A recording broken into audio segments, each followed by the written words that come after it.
Bom, pessoal, sejam bem-vindos, né? Penúltimo encontro. E vocês já sabem que a prova foi adiada, né? Ganhamos aí mais uma semana aí de estudo para vocês, né? Mas continua sendo a nossa penúltima aula. Antes de continuar aqui, o nosso último assunto, que vai ser desenvolvido ao longo desta aula, nós já começamos no final da outra, vocês sabem disso, e vamos dar continuidade a esta, e também vamos precisar um pouco do primeiro tempo da última aula. Vamos lembrar, né, que na próxima semana o professor fará ao final da aula, vai fazer um sorteio aqui para vocês, tá? Quem é que está concorrendo é quem participa, tá? Tem que participar, certo? Participar como, professor? Pode tirar suas dúvidas, é claro, ou pelo menos dar um oi para saber quem é você, para eu saber quem você é, certo? Então tá aqui, ó, é um livro meu de 560 questões de várias organizadoras, certo? Todas questões comentadas. É uma forma que eu também tenho de agradecer a vocês essa nossa parceria e a confiança no nosso trabalho.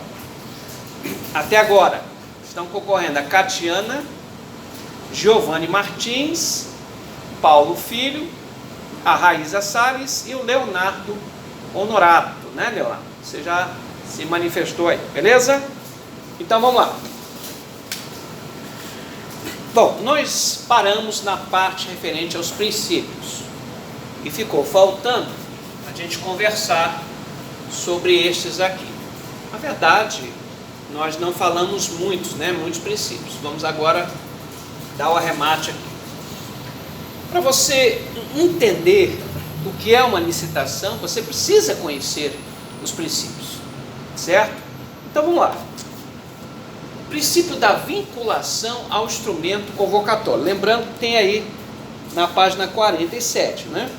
O instrumento convocatório aqui, gente, o que é? O instrumento convocatório normalmente é o edital, mas também pode ser a carta convite. A carta convite é o instrumento convocatório do convite. E o convite é uma das modalidades de licitação, tá? Veja que o princípio não é princípio vinculação ao edital, não é isso. É princípio de vinculação ao instrumento convocatório, porque não tem só o edital, beleza? Ótimo.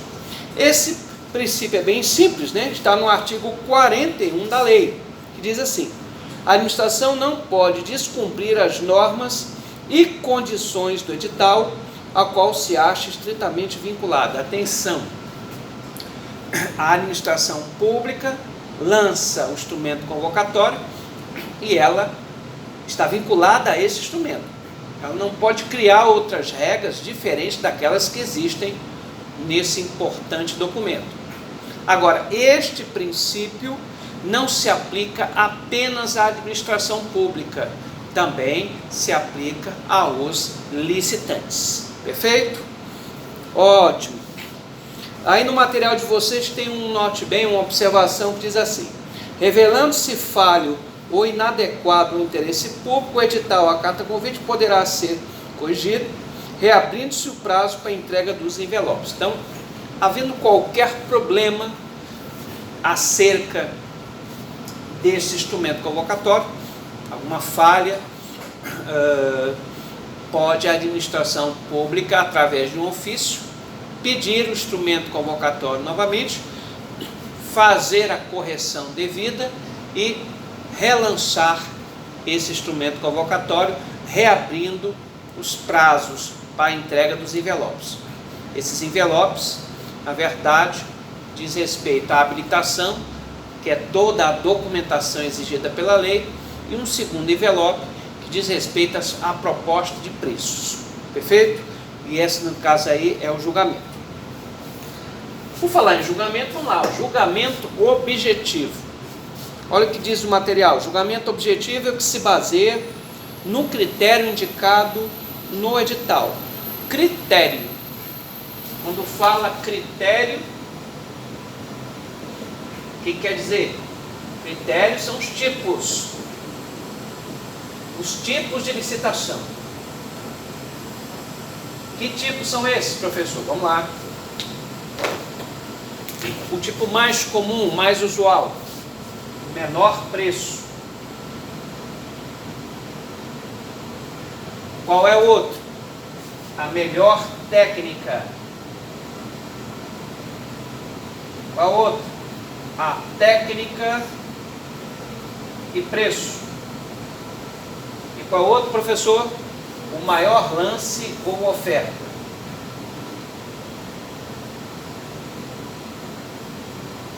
Estes são os tipos de licitação, tá? E que estão diretamente conectados ao julgamento dessas propostas, perfeito? Não confundam, tá? Os tipos de licitação com as modalidades de licitação. É um erro muito comum. As modalidades que nós vamos conversar daqui a pouquinho são aquelas, né? Concorrência, tomada de preços, convite, o concurso e o leilão. E ainda existe aí o pregão. Esta modalidade não constando aqui da Lei 8.666, certo? Mas não troquem. Então veja aí, tipos: menor preço, melhor técnica, técnica e preço, maior lance ou oferta. Alguns tipos estão conectados a algumas modalidades. Quer um exemplo? Leilão. Leilão é uma das modalidades de licitação que só admite este tipo aqui, ó, o maior lance ou oferta. É assim que ela escolhe o vencedor do leilão, certo? Mas de todos esses, o mais comum é o menor preço. O julgamento objetivo é aquele baseado no critério estabelecido no edital. Perfeito?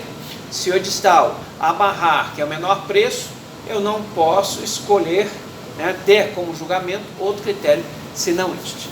Pegadinha. Na prova eles gostam de trocar julgamento objetivo por julgamento subjetivo. Não é. Se fosse julgamento subjetivo, quem é que venceria? Que é uma coisa subjetiva. É uma coisa que não tem parâmetros, é uma coisa que é individual. Então a administração escolheria o vencedor da licitação baseada nos seus critérios pessoais e não nos critérios especificados na lei. Perfeito? Vamos em frente. Deixa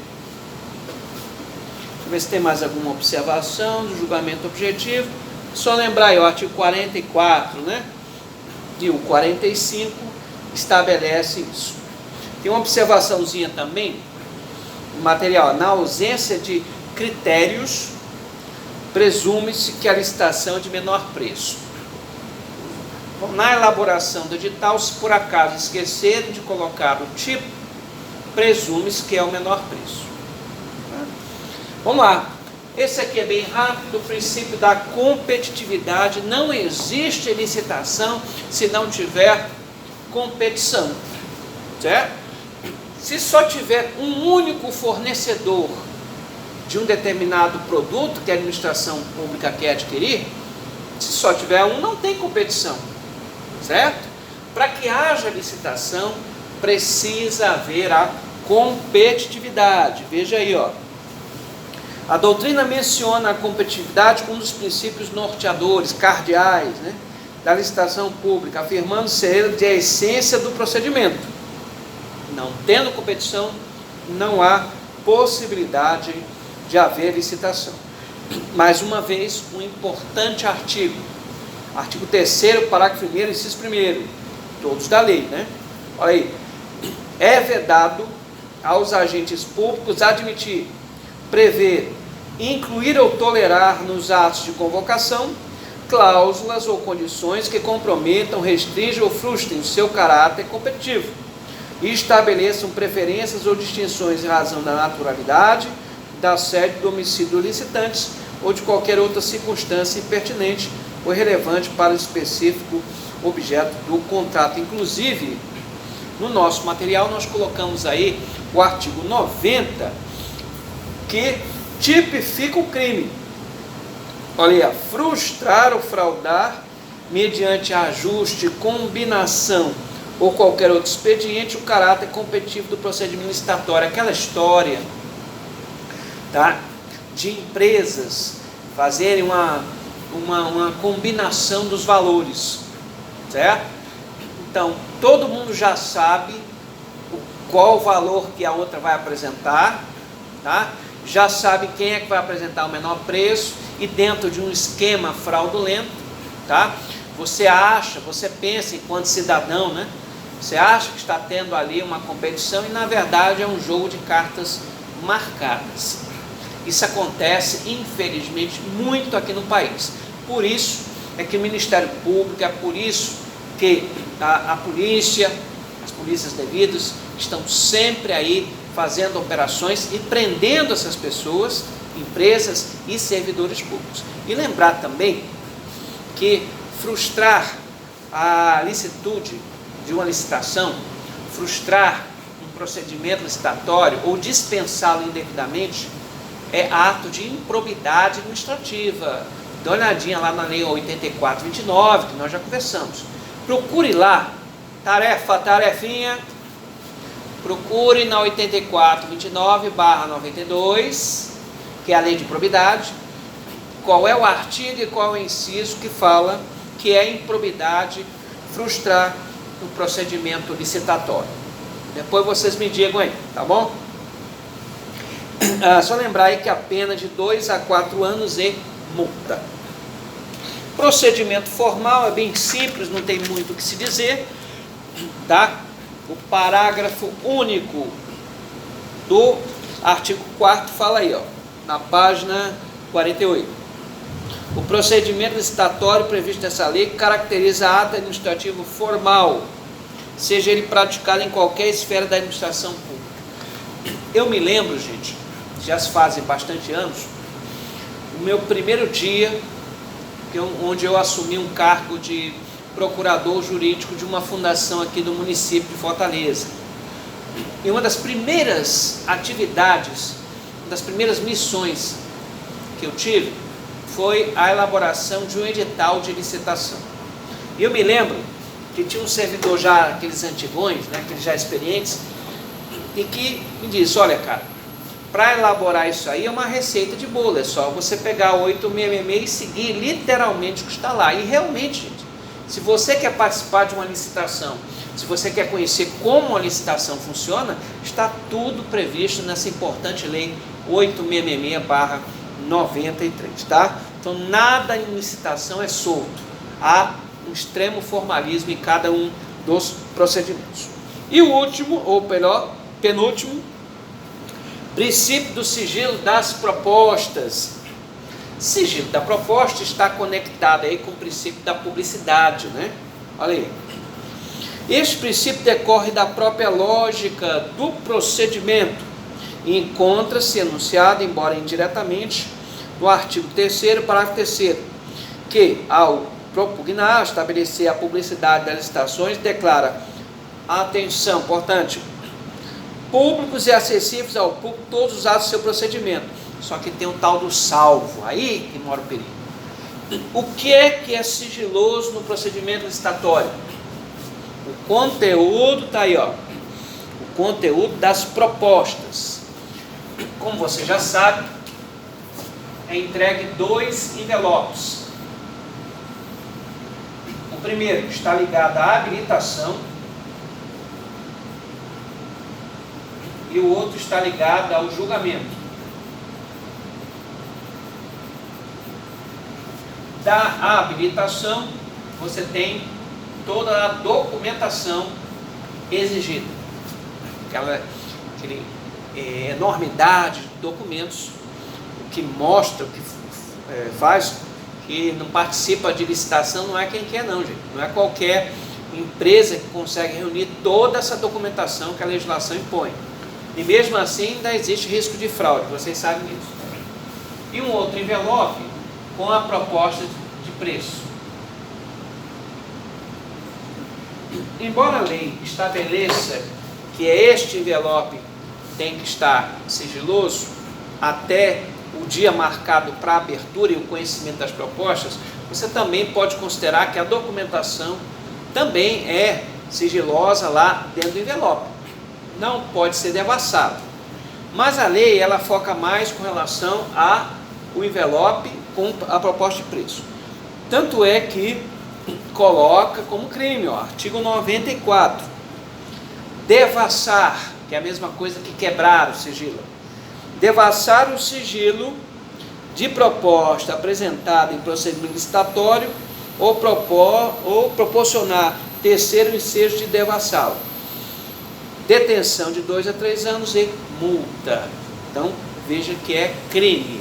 E, infelizmente, a tipificação aqui leva uma pena muito branda, né? Por isso que o legislador, ou nessas propostas de modificação desta lei, porque essa lei tem uma série de propostas que querem modificá-la, tá? Enquanto isso não acontecer, vai ser desse estilo que vai cair. Então, enquanto isso não for revisto, e essas penas majoradas, você ainda vai encontrar muita gente aí, né? Quase que aberto a fraudar as licitações, infelizmente. Por fim, para a gente sair dessa parte de princípios, o que eu considero mais importante, a adjudicação compulsória. A adjudicação compulsória. Eu vou colocar aqui, deixa eu só pegar aqui o apagador.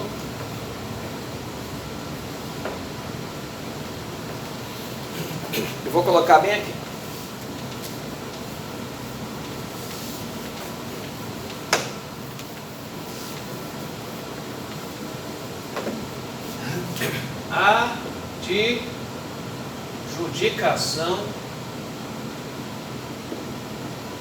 Adjudicação compulsória. Muito importante. Primeiro, o que é compulsória? Compulsória é obrigatória. Portanto, a adjudicação compulsória é um ato vinculado. Não há outra alternativa para a administração pública senão, no procedimento licitatório, realizar a adjudicação compulsória. A adjudicação é um ato administrativo, certo? Agora veja bem, vamos colocar aqui uma licitação. Vamos imaginar que ao final do procedimento licitatório, essas 3 empresas tenham chegado ao final. Primeira colocada, a empresa Alfa. A segunda, a Beta. E a terceira, a Gama. Então você tem aí as 3 empresas, tinha mais, mas somente essas 3 chegaram ao final, e a que deu, que atendeu as condições do edital, é essa nossa aqui, empresa Alfa, hipotética, né? Só para vocês entenderem. Pois bem, a administração pública, segundo a lei, é obrigada a adjudicar o objeto da licitação em favor da vencedora. Quer dizer isso, para a administração pública, se ela quiser contratar, atenção, ela não é obrigada a contratar, mas se ela quiser contratar, ela não pode contratar com a Beta nem com a Gama, ela tem que contratar com a Alfa. Por quê? Porque o princípio da adjudicação compulsória obriga que seja com o vencedor da licitação. Tem gente que confunde a adjudicação compulsória com a obrigação que o Estado tem de contratar com o vencedor da licitação. Não tem. Pode ser que a administração revogue a licitação, por exemplo, pode ser que ela anule a licitação. Então, ela não tem obrigação de contratar. Claro que ela tem que justificar, né? Que é um procedimento licitatório, tá? Houve tempo, gastos, enfim, mas ela não é obrigada a contratar. Agora, se ela decidir contratar, terá que ser com a vencedora. Isso é que é a tal da adjudicação compulsória. E as duas últimas coisas. A adjudicação compulsória, ela encerra, tá? Encerra a fase referente, né, ao procedimento licitatório. tá? Certo? A adjudicação compulsória. E segundo ponto também a considerar. Professor, e se a alfa